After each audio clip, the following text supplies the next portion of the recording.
Hey everyone, Ron Heading here. I'm here to talk about our jury trial system. In a criminal case, you must have an attorney who has experience. I'm out in front of City Hall. I'm across the street from the main criminal court building, 210 West Temple. If you or a loved one has a jury trial, you need a warrior, someone who has done many trials and had success. That's where I come in. I get all the Cal Crim jury instructions for your case, the charges against you, and we begin to build the defense.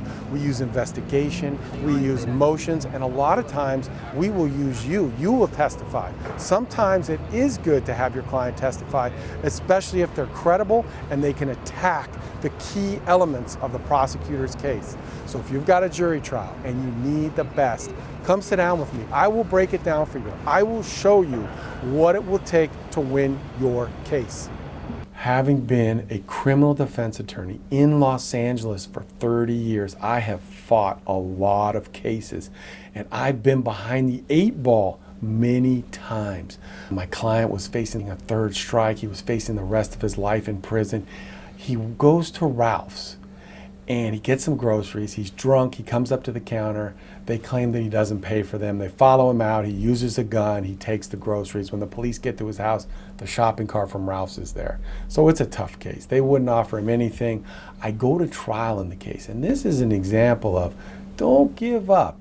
You've got to fight to the bitter end. I'm sitting there during the prosecutor's closing argument. I'm looking through photos in the case, and I'm thinking, I see a photograph of a Ralph's receipt inside my client's apartment. That's a unique receipt. Have you ever seen one of those Ralph's receipts? And I look at it, and like that light bulb just goes off in my head. So it comes my turn to do the closing argument. I just set my closing argument paperwork aside. I stood up with the picture of the receipt, and I said, how would you feel if he paid for the items? The moral of the story is you never give up. You always keep fighting. You always believe in yourself and your client. And sometimes the evidence will present itself. So this next case is a murder case out of Norwalk. At the time they called it Nowalk. This was many years ago. I had a client. He goes into a bar with his 2 friends. A fight ensues. He's charged with murder. He admits that he fired the very weapon that they ballistically could match the bullet from that weapon to the bullet inside the victim.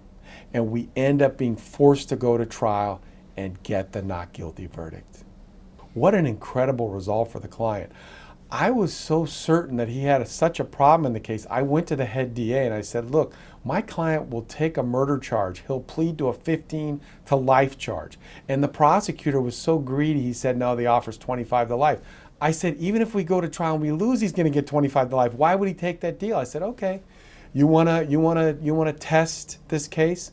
Let's see what you got. So I dug my feet in and I came up with the best defense, because this was a case where my client had given a statement and he admitted that he fired the very weapon that they could ballistically match, that the bullet was inside the victim. So this was a case where you had a big problem. But you know what? They had a cooperator in the case. This is 3 guys. They go into a bar, they get in a fight, shooting occurs, and somebody ends up dead. One of the defendants went to Patton State Hospital. He's not in the trial. The other defendant now is going to turn state's evidence and testify against my client. The problem was I tried to tell the prosecutor, I tried to tell the judge, you know what? There's a problem with the interpretation. They didn't like it. They didn't believe me. They said, that's a certified interpreter. We're letting the Spanish interpretation in. Meanwhile, this cooperating witness had said something to the effect, I fired the weapon, and it wasn't interpreted properly, but that's the way it came out at the preliminary hearing. So I was able to get that statement in, and I was able to impeach him with that statement, said, you said you fired the weapon. He goes, oh no, I didn't say that. I go, look, it's right here under penalty of perjury. That was used to impeach him. That combined with the fact there was no GSR on my client's hand, and the fact that my client said that he had fired the gun down on the ground and there was a mark on the ground that looked like a bullet hole, that was enough to get the not guilty verdict. So the head prosecutor is in the courtroom to watch the verdict. He's now going to get my guy. Meanwhile, my guy was found not guilty. No time, walked out of the courtroom.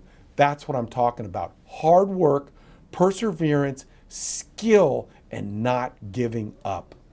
I had an attempted murder case in San Bernardino County. My client was facing his entire life in prison, and we got the job done. I got that not guilty verdict. I attacked the prosecutor's case, and I took it apart. After he sat in custody waiting for trial for 5 years, the other attorney didn't do anything. I came in 60 days and got him the result. And I told him, listen, we may lose a few of these little wars, but in the end, we're going to win the entire battle. And that's what we did. That was the key, to maintain our composure, take the case apart piece by piece. That brother-in-law did not see who shot him. He had his back turned to the shooter, but he thought my client did it. So he was trying to add facts that were not supported. And I took his testimony apart piece by piece. And once his credibility went, so went the prosecutor's case. Not guilty verdict. He sat in there for 5 years. They had to let him out. He's out now. He's enjoying his life. I got that case ready, and I got the job done. So I'm telling you guys right now, do not go inside this building or any other courthouse without Ronald Heading.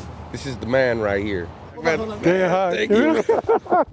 Hey, Rosa, you got me bro. out of that. Send me some partying pictures, man. I got your direct line. All right, sounds good, brother.